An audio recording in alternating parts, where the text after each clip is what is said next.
boat pose.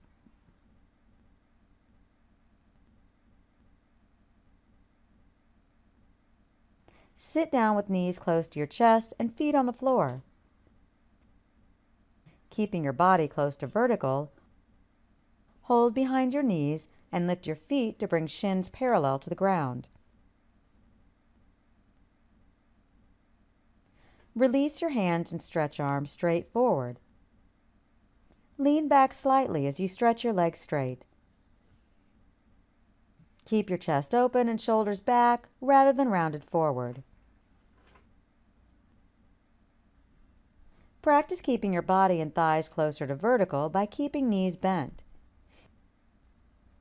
If your tailbone gets in the way when straightening legs, sit on a towel or blanket.